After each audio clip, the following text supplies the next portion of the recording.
कौमी एयरलाइन की 75% हिस्सेस की नीलामी। आरिफ हबीब कंसोर्शियम ने 135 अरब रुपए की बोली लगाकर कामयाबी हासिल कर ली।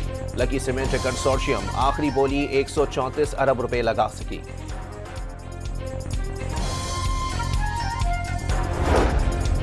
पाकिस्तान को पेचीदा आलमी, इलाकाई और दाखिली सिक्योरिटी चैलेंजेस का सामना। मुस्तकबिल के रहनुमाओं को नित नए चैलेंजेस से निपटने के लिए तैयार और अलर्ट रहना होगा।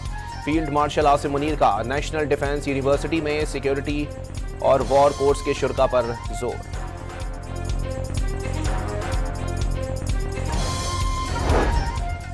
वज़ीर आज़म शहबाज शरीफ की तहरीक इंसाफ को फिर मुज़ाकरात की दावत। काबीना से खिताब में वाज़ेह कर दिया, पीटीआई संजीदा है तो हुकूमत भी मुज़ाकरात के लिए तैयार है।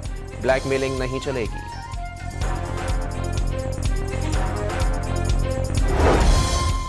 सेनेट कमेटी के इजलास में तल्ख कलामी पर पलवशा खान ने वफाकी वजीर अलीम खान के खिलाफ बाकायदा शिकायत जमा करा दी। बदकिस्मती से इस मुल्क में सियासत को तमाशा बना दिया गया।